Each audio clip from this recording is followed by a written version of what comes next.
Hello, my fellow readers. This is I, Dark Symphony 777 with a FanFiction review. As always, a link to the story will be in the description. Please like, subscribe. And if you have an opinion on this story, or if you want a suggestion for a future story, whether it's a review or a reading, please leave it in the comments below. I was actually... Wow, that's, hold on. How did it happen? I don't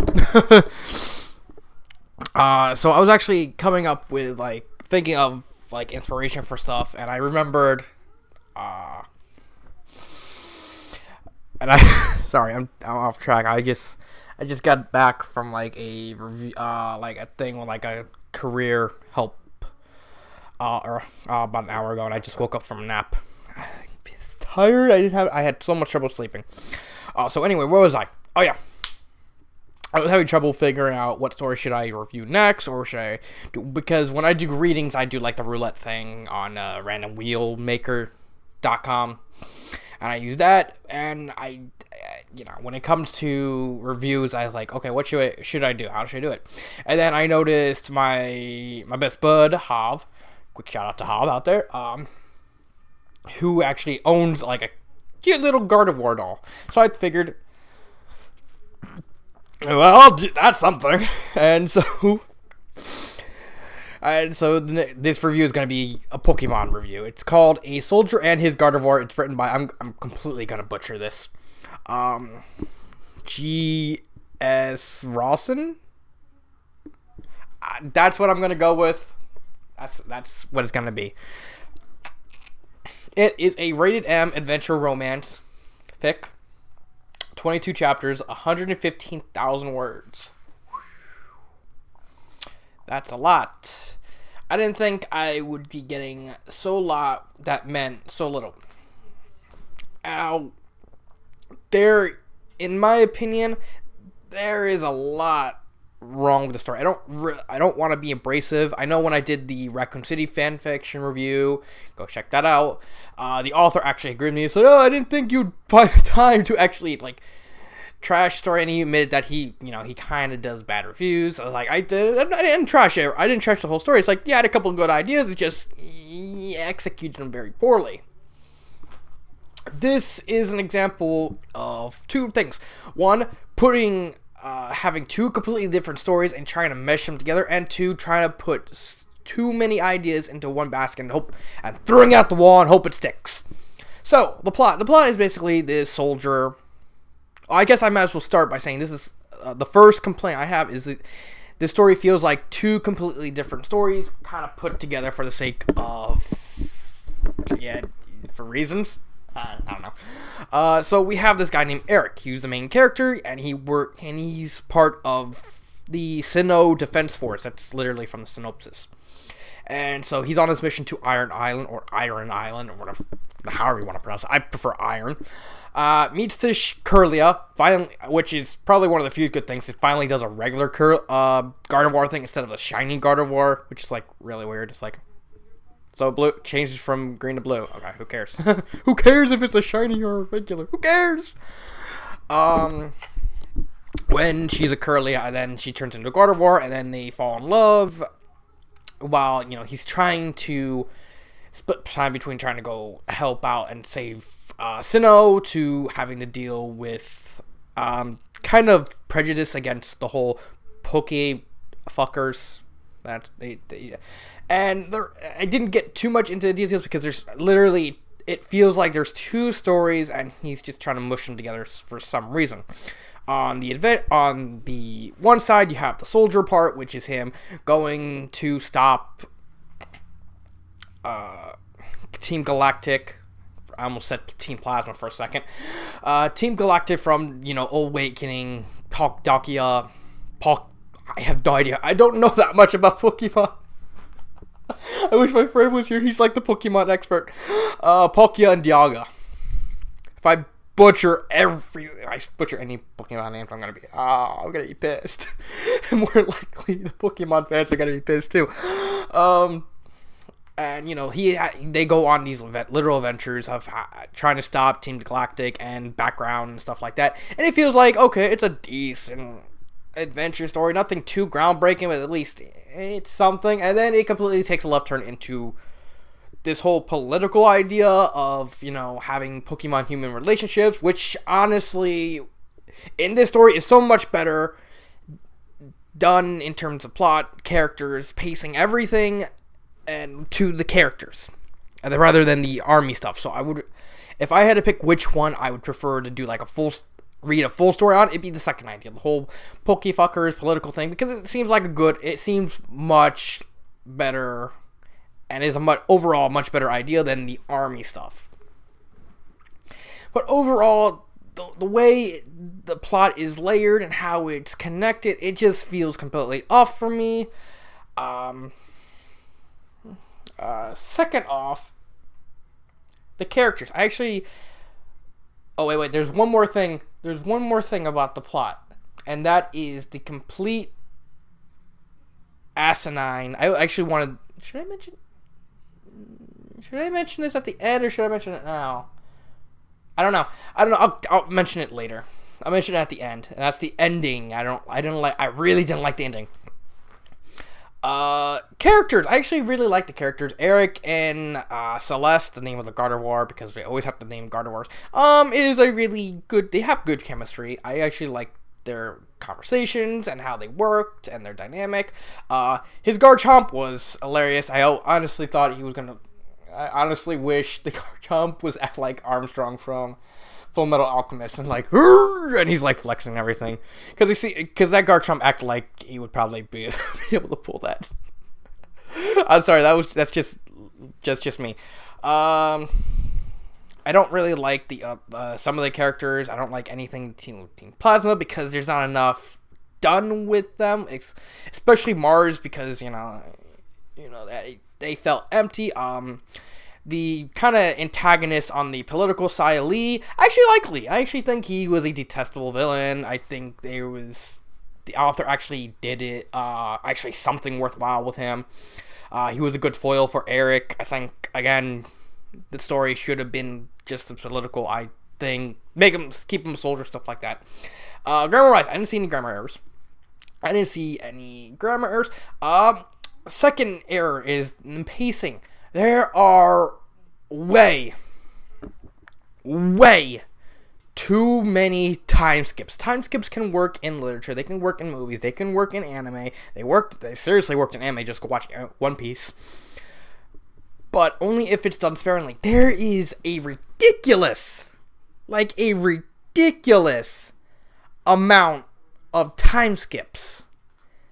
And they're like all over the place. It's like, okay, here's a week, here's like a immediate after, here's like a year after. It's like, okay.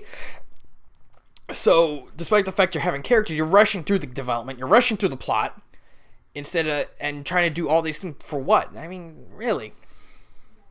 So, you have a lackluster plot, you have incredibly one of the worst pacings in the story I've ever seen, you have at least decent characters, although at least half of them aren't really used right, or at least doesn't fit the story at all.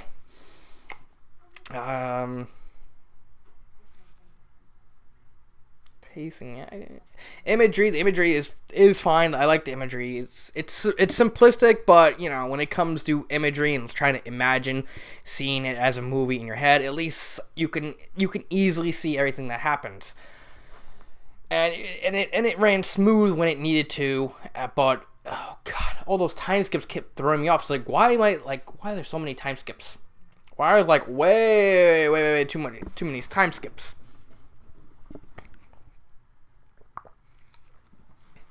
That's some good apple juice. I admit it.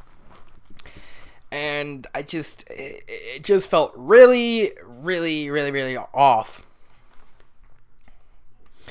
Now to the ending. I wanted to leave this at the end. I tried to talk about it earlier, but I realized it worked better at the end. And that is the ending. I don't like the ending. There was two endings. First ending is after everything that happened, Eric sacrificed his life. Celeste, their adopted daughter, and their daughter's boyfriend, they go see the the mule, and they say, and Celeste kind of says goodbye to Eric, who goes in the afterlife. I thought that was a fine ending. I think, at least, I was thinking, as soon as I read it, I was like, okay, for all the complaints I have with the story, at least it ended relatively on a high note. I wouldn't say it's a bad ending. It's probably the best ending you're gonna get in this type of story. And then there's like 2 more chapters that I noticed. I'm like, wait, it's not over? And then I noticed, and then the next 2 chapters is basically Arceus coming out of nowhere, pulling a planet-sized retcon out of his hat and undoing the entire story by bringing back Eric and and all his 2 Pokemon that passed away throughout the story, and then saying, Eric, you and your Gardevoir, you can have babies now. It's like,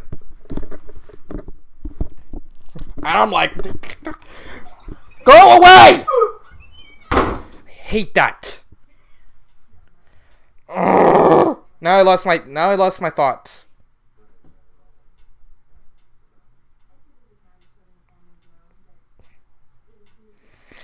Where was I? Sorry, him coming in just completely derailed my mind.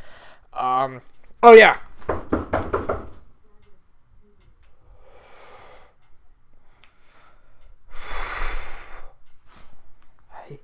hate him.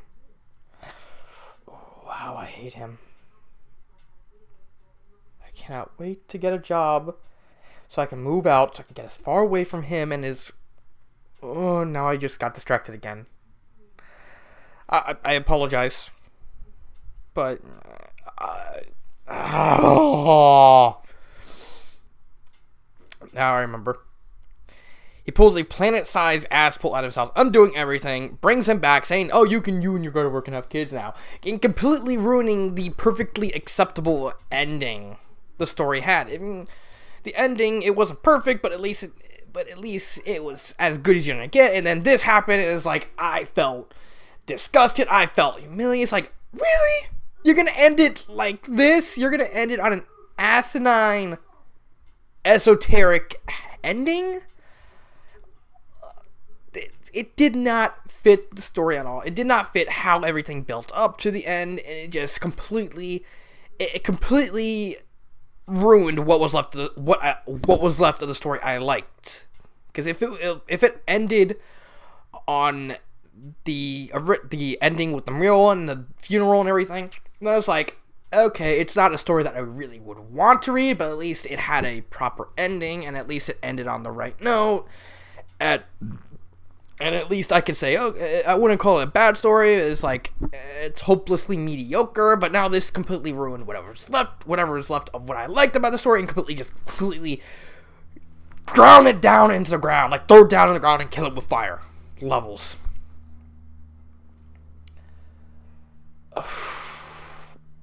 And there's still one more thing I need to mention. One more problem that needs to be mentioned about the story. It's rated M. It's a M-rated fanfiction. In a story that doesn't warrant the M rating. It warrants a T rating. In the synopsis, it said, rated M for violence, language, and later suggestive sexual dark themes. There might be a human-Pokemon relationship.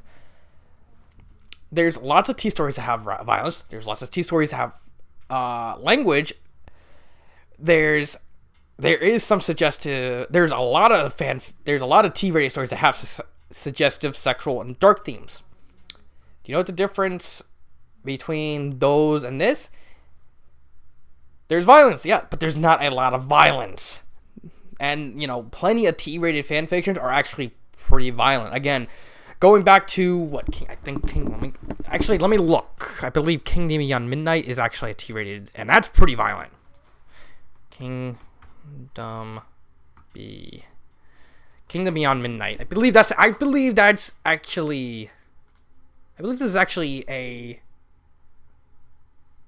it's a T-rated story, and it's more darker than this. That's saying something.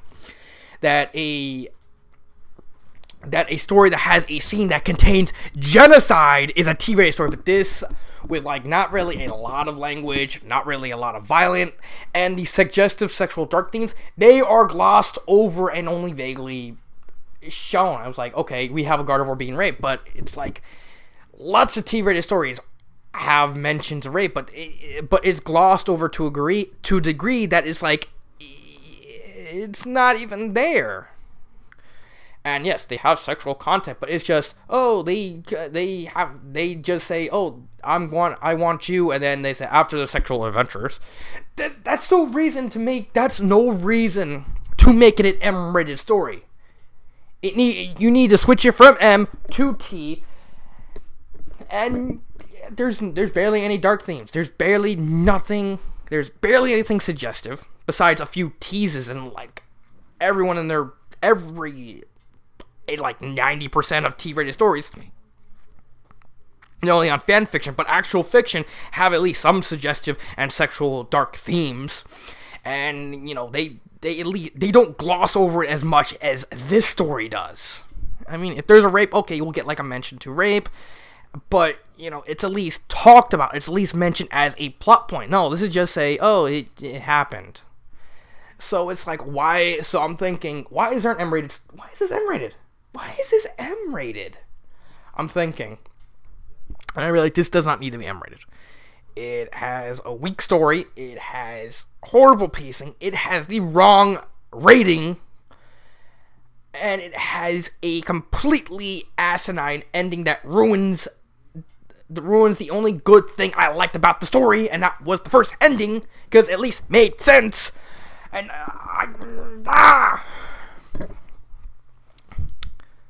would I recommend this? Favorite part and final thoughts. Would I recommend this? No, I would not recommend the story. This is a completely weak story. Okay, if this is even in the first chapter, it says in the author, this is his first time writing a fan fiction, which you can easily see here. But just because it's your first doesn't mean I'm gonna go easy on you. I'm really not.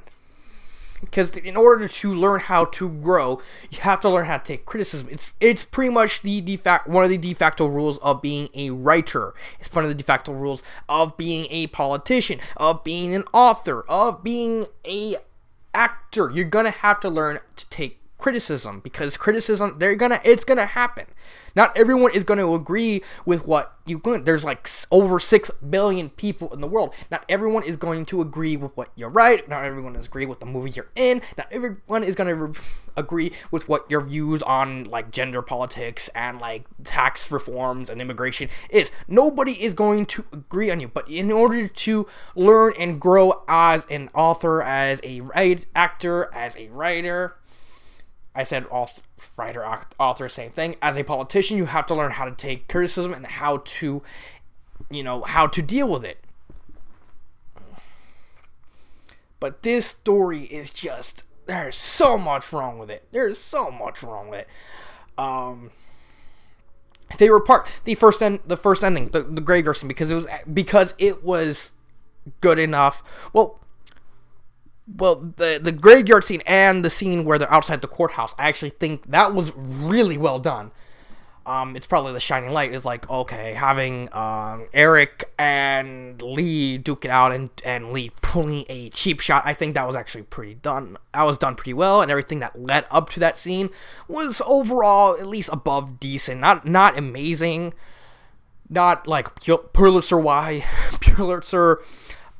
style writing, but it's good enough that I at least like the part about them dealing with the political implications of the human Pokemon relationship, because as far as I remember, there's like no fan fictions that deal with this kind of thing, and I thought at least that's a neat idea, which leads me into final thoughts and what I would do to change it. First off, change the rating to T. Second off, get rid of the time skips. You can have a time skip, just don't make so many.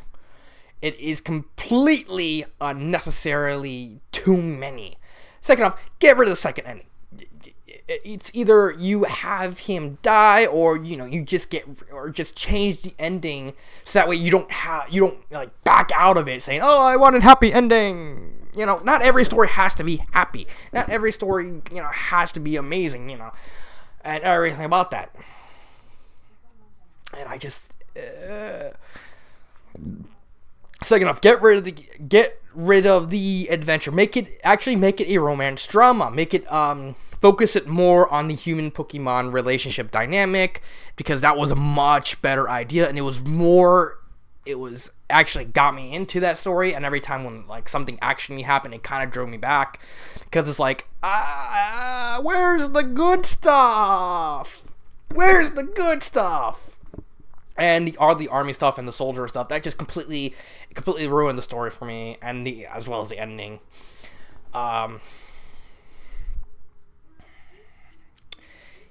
Focus more on the relationship aspect, because this whole idea of fighting for the rights for Pokemon and humans to fall in love and everything, there is actually a good idea in that, and could be implemented very well if it's done well. If you do a story on that, make Lee the main character. He was actually a pretty good antagonist. You can easily expand upon his role even more. Make him start these riots. Make him like this sort of thing, and have him fight Eric every step of the way. Have it actually end the same way as in the story. Have him challenge Eric to a Pokeball battle and trying to do a cheap shot on Celeste, and like that. For all I care, because that was actually a pretty good way to beat him. So it's like, the good guys won at all. So it's like, at least I like that. But yeah, there's so much work to be done with this story, and I don't. Again, it pains me so much that all these vague mentionings, like, yeah, language. You could put language. Rated M could be language. I mean, House of the Dead Overkill is rated M simply because of its language, and even then, and that's because it has. If you actually go into the Guinness Book of World Records Gamers Edition, you actually find it literally has the world record for most curse words in a video game. I'm not joking. I'm not joking about that. It literally has a world record for most curse words in a video game ever. Go away!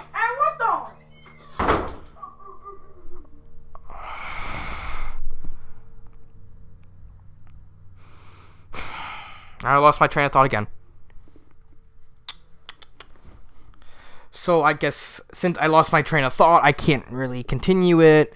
I'm gonna end it like this. I really don't like my younger brother. I think he needs to get scared straight. He needs to realize all this stupid stuff is getting on everyone's nerves, and he's more likely gonna do it to the wrong person and get beat up to the point he's gonna die.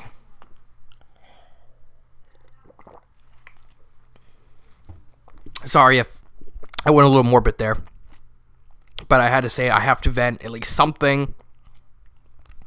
But overall, this is another case just like the Raccoon City idea. There's good ideas in it, but it's just not executed to its fullest potential. So that's my review of E Soldier and his Gardevoir. This has been Dark Symphony 77, and